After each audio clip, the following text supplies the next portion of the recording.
Hi, I'm Isabel Stepke, and today I'm going to teach you how to paint with watercolors and how to properly take care of them. So before you want to start painting and stuff like that, you're going to need some supplies. First, obviously you need paper. I'm going to use watercolor paper, and this paper is a little more tougher. It's like cardboard, so it will be easier to paint with and keep that color in there. Obviously you're gonna need watercoloring. This only costs about $4. I got it from Meyer. It has a lot of different colors. You don't technically need all these colors. It's just a fun thing. And then you're going to need a paper plate for the water. I'll show you how I use this in a minute. You're gonna need some paintbrushes. I have a good little collection. I just got these from Michael, and some of them are pretty old. You don't need that many paintbrushes. It just helps me because it's easier to reach in different corners. And then you need a water cup. Sorry, my cat was drinking out of it. Okay. And today I keeps drinking out of my water cup. Anyway, today I'm going to show you how to paint a door.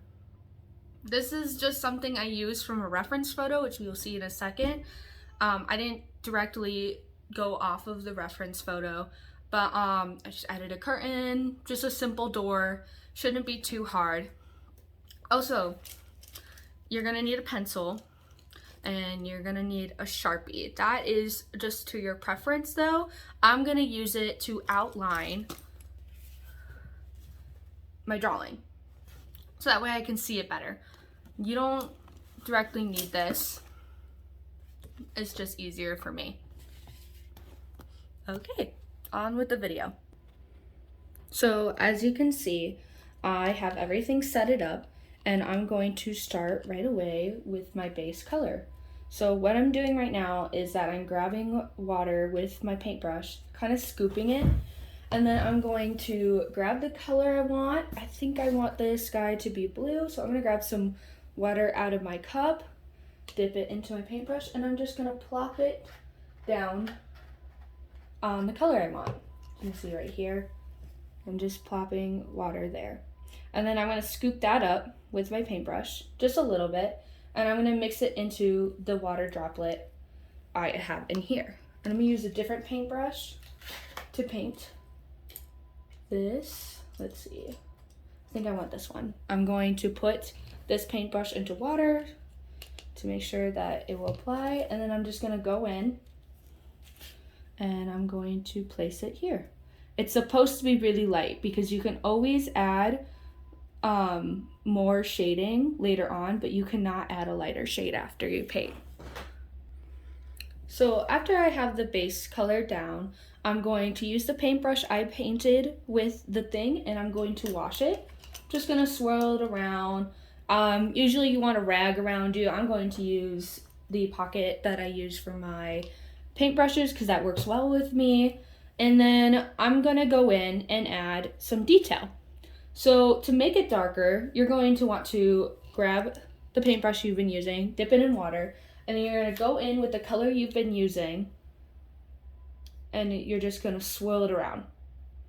This is gonna make it pretty dark. Just so you're aware, you're gonna have to use like your own guess on what you want, but I'm just gonna go in and I'm going to shade where I think this is going to be a little dark.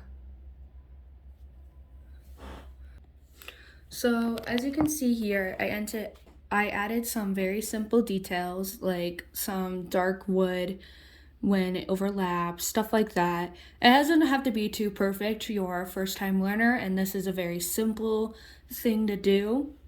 So now that you're done, you're gonna set this to a safe place that you know it won't get destroyed and let it dry.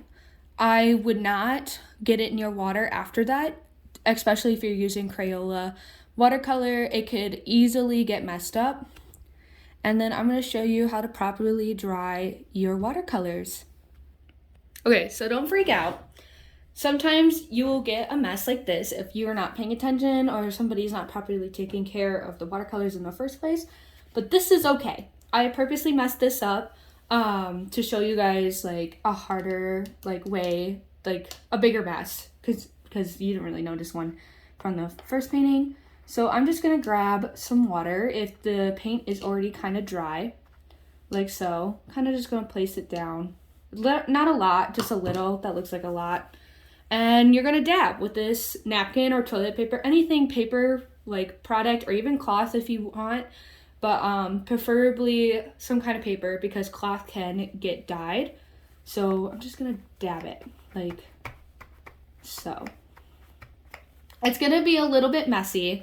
It's still gonna look like the colors are mixed in, but I promise you that after a couple times of doing this, that color, even when you're painting, that color won't be mixed in to the point of noticing. Maybe on this white I have down here, but other than that, those all those like little colors and stuff like that that are still in there, because you can notice there's some green in the orange, will not be noticed. This is cool little paper. Okay. So that is how you properly take care of your watercolors and how to paint with watercolors. I hope this helped you, and I hope you can learn from this. Enjoy painting.